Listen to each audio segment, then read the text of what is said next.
Bonjour Jean. Bonjour Céline. Nous sommes là aujourd'hui pour refaire un point sur votre livre, Faire parler les données. On a déjà fait un petit focus sur les études quantitatives, mais j'aimerais aujourd'hui que vous me parliez des études qualitatives. Et est-ce que pour commencer, vous pourriez simplement me définir qu'est-ce qu'une étude qualitative ? Alors, une étude qualitative, c'est une étude qui distingue par la nature des données qu'on traite et par les méthodes utilisées. Alors, du point de vue de la nature des données, c'est là que se trouve la grande différence. D'ailleurs, parler de données pour études qualitatives est abusif, dans la mesure où les études qualitatives traitent des informations qu'on a à sa disposition sous forme de récits, d'histoires, de textes, de documents. Donc des informations de langue, et non pas des nombres ou des catégories formatées comme on le fait dans les études quantitatives. C'est la première distinction. La deuxième distinction découle de cela dans la mesure où on ne peut pas prendre connaissance d'un texte comme on prend connaissance d'une série de nombres ou d'une série de codes. Pour connaître un texte, il faut connaître la langue dans laquelle le texte est écrit, mais il faut aussi avoir la culture et la connaissance minimum du contexte, savoir par rapport à quoi le texte est situé, avoir toutes ces informations qui vont faire qu'en lisant, je vais découvrir une signification qui échappe et qui n'est donnée que par la présence du lecteur. Grande différence avec les méthodes quantitatives, où les informations sont définies a priori. Mais du coup, quelles sont les méthodes? Parce qu'il n'y a pas simplement la lecture, quelles sont les méthodes derrière pour faire de l'analyse qualitative? Alors, l'analyse qualitative, elle découle d'une très longue et très vieille tradition de la recherche littéraire. L'étude des textes, on pourrait parler aussi de l'exégèse. De tout temps, les lettrés, les savants, se sont penchés sur les textes anciens, contemporains, pour les transmettre et en tirer des connaissances. Cette activité passe par la lecture, la notation, le répertoire, un peu de classification, archiver les textes, mais aussi les commenter, toute la critique littéraire. Et finalement, quelqu'un qui fait des études qualitatives et quelqu'un qui lit les écrivains pourra à son tour devenir écrivain et écrire les connaissances qu'il a retirées de sa lecture. Ça, c'est la très vieille et très longue tradition. Et puis, plus récemment, est apparue deux autres méthodes. La méthode d'analyse de contenu, donc on parle plus de lire, mais on parle d'analyser. Donc déjà, on commence à rentrer dans des aspects un peu plus méthodiques et plus systématiques. Et puis on parle de contenu comme si le sens existait catégorisé au préalable, avant la lecture.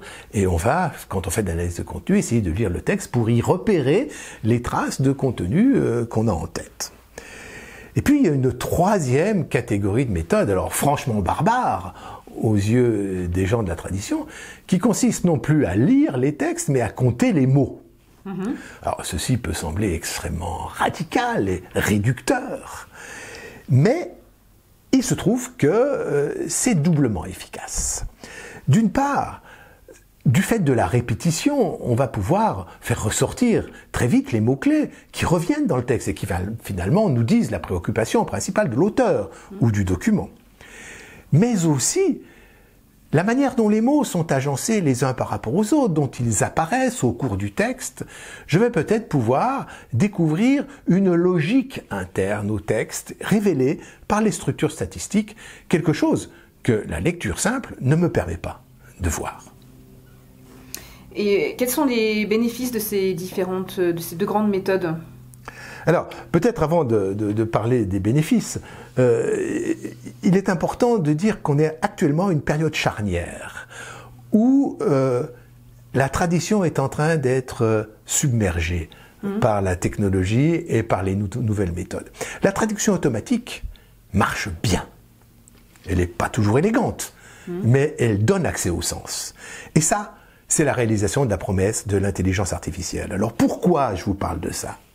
Eh bien parce que dans les 15 dernières années, les efforts de l'analyse de données textuelles ont rencontré ceux de l'analyse sémantique.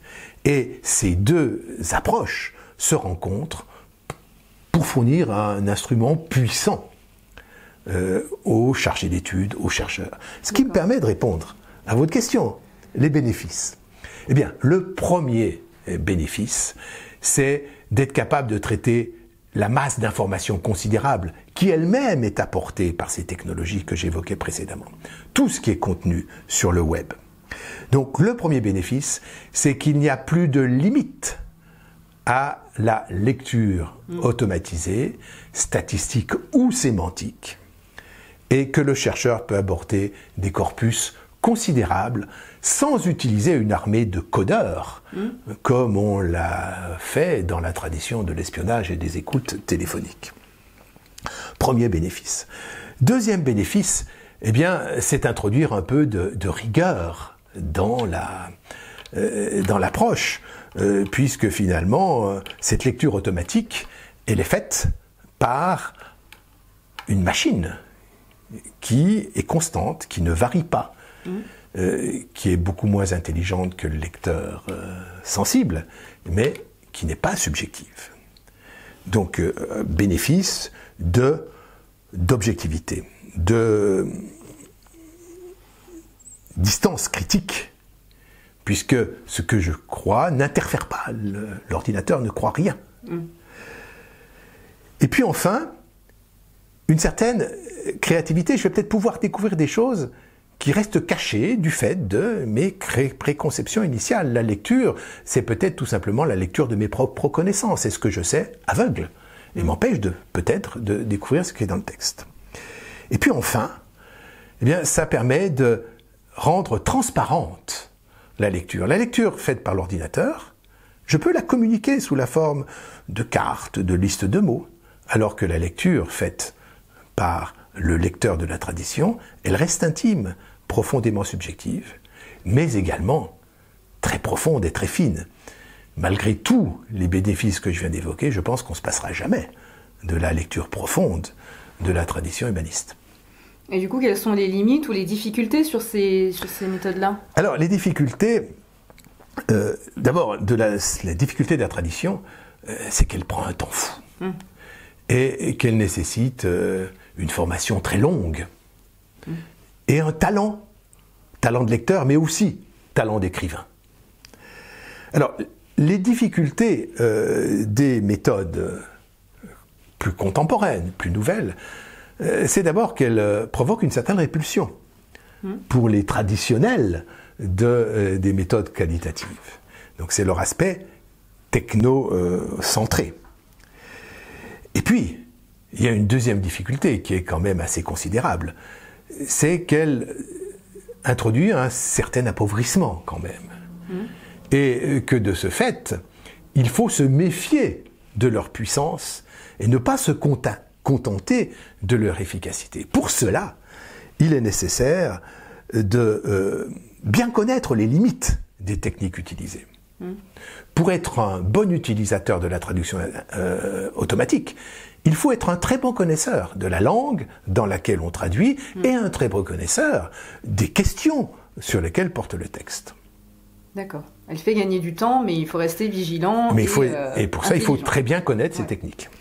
Et comment s'y prendre concrètement pour mettre en place ce type d'analyse? Alors, je pense que la première chose, c'est de ne pas se cantonner à une approche et mélanger la lecture intelligente, la méthode de l'analyse de contenu qui consiste à réfléchir aux catégories, et enfin l'efficacité de l'exploration statistique et sémantique. Il faut utiliser, ce ne sont pas des méthodes concurrentes, mais c'est des méthodes vraiment complémentaires, d'une part. D'autre part, il faut être capable de les adapter au type de texte particulier, au milieu auquel il s'applique, et pour ça, il faut de l'expérience. Et enfin, condition fondamentale, il faut toujours revenir au texte. De ce point de vue-là, on retrouve un peu ce que nous avait apporté l'hypertexte, et la navigation lexicale qui va donner finalement une nouvelle jeunesse à la tradition de la lecture. Donc DataVive permettra également de prendre en main des analyses quanti beaucoup plus facilement et répondra également à cet objectif-là, je pense. Ben voilà, quelque chose qui est intéressant. Et je pense que, j'espère que DataVive permettra de répondre à toutes les méthodes et les techniques particulières que vous allez trouver dans le livre et dont je vous conseille vraiment la lecture. Il fait le pont entre les idées générales et les modes opératoires que Sphinx maîtrise parfaitement bien. Effectivement. Et bonne lecture à tous et à bientôt pour un prochain webinaire.